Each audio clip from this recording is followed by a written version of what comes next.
ஐஸ்கிரீமோ இல்லை ரொம்ப சில்லுன்னு வாயில் போட்டோடனே சுல்லுன்னு இங்கே அந்த பல் கூச்சம் எனக்கு ஃபீல் ஆக ஆரம்பிச்சிது. அதுக்கு நான் சரியாக கவனம் கொடுக்கல. அந்த ஏர்லி மார்னிங் காஃபி எப்போ அஃபெக்ட் பண்ண ஆரம்பிச்சதோ அப்போ வந்து சரி இதுக்கு மேலே இந்த பிரச்சனையை வந்து நம்ம விட முடியாதுன்னு தோணுச்சு. என்னோட டென்டிஸ்ட் என்ன சென்சிடைன் யூஸ் பண்ண சொன்னார். It definitely was.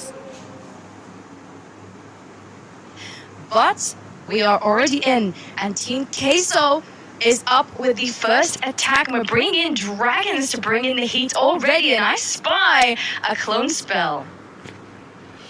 Clone spell gonna make things really fun. Ooh, look at that giant arrow right through the middle of the base. I think it picked up the upper air sweeper. Ooh, also the magic mirror on the queen. Fun to see that. 3 archer queens in behind that ice golem and all the dragons from the northwest side of the base, not wasting any time at all. The first attackers of the match always have to prioritize speed right now in this meta, because you don't know if the other team's going to be able to hit a perfect war or not. Yeah, we did have some ties yesterday that did depend on how quick that these attacks were, but for the most part, it seemed like maybe the pressure of having to do these attacks quickly was affecting them. However, Rami's looking pretty good. The blimp managed to secure the town hall already, which means these dragons, for the most part, should hopefully avoid that Giga Poison. They're standing pretty strong as they make their way through. They will be taking a lot of damage here in the center with these multi-infernos and the archer towers, and so many traps are surfacing there.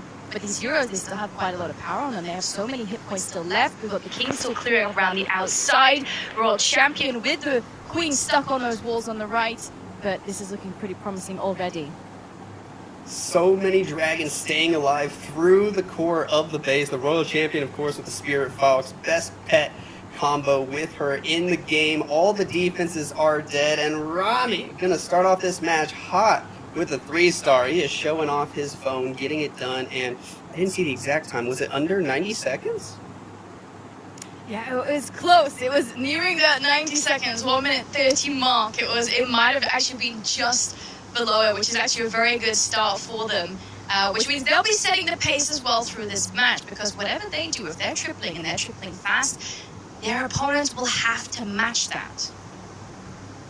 Yeah, and you know, some people think that this meta may be a little wonky with such a pressure for speed, but part of me also kind of really likes it, at least for the early stages of the match, because one team hits a 1 minute 26 triple, as you see Team Queso got here, and now there's the mental game start with the other team. The first attacker is like, well, I got to beat a minute 26, and it starts to really change the way they think about their attack, and part of me finds it a little bit enjoyable.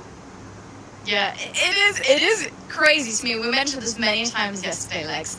Me and Susie were always thinking it's amazing that 1 minute 26 is incredibly fast. And yesterday we had the quickest attack. I think it might have been 64 seconds in a professional match here with so much on the line. We saw some really risky ones as well, because Darkstar did a fantastic attack. It was extremely fast. I think it was 1 minute 9 seconds.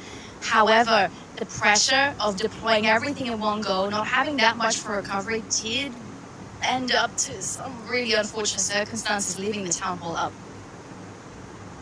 Yeah, I remember seeing that attack and the town hall staying up, and I was like so confused. I had to do a double take at first, because I was not expecting Stamina to have a 1-star like that. You know, they're the only team playing this weekend that have a golden ticket already, and for them to drop to the lower bracket so early was just, you know, it threw me off, but it leaves the door open for these other teams to jump in there and win themselves a silver ticket. Yeah, that's for sure. They're definitely one of the teams to look out for today. If you are unaware of who Stamina are, they are playing under a new name. You might know them as VM Legacy. So they are some very consistent, very solid players. They've been around in the scene for a very long time. Same as these two teams here. We've had Team Queso and Cosmos in the scene for quite some time, but they're still fighting for that silver ticket. Warman coming in with the next attack. I see another giant arrow is becoming so common in the meta over the last several weeks, if not the last couple months now. We're seeing probably more than half the attacks in these pro matches using giant arrows, and Warman uses it right through the middle of the base in combination with an earthquake to snipe one of those poison towers, get it out of the way nice and early. Then the Root Riders from the northeast side, and interesting to see the Rage Gem instead of the Healing Tome. I've always thought that the Healing Tome was kind of more efficient, but I think the Rage Gem might help a little bit with speed. Yeah, that's true. Doing a lot more damage at the same time was quite nice to get these defenses down. Will help pick up some seconds there on the average attack duration. Now, I like that he actually used that Warden ability to help push a little bit through that left-hand side. The King is still continuing through. He's trying to get through these walls, though, in towards that Town Hall. The Monolith at the moment is not doing too much damage to the Root Riders pathing from that left-hand side. Warman does still have a freeze coming through, getting the Town Hall and this Multi-Inferno in the same freeze as everything pushes towards the south-hand side, and we just surpassed the 60-second mark, and there's only 5 buildings still left.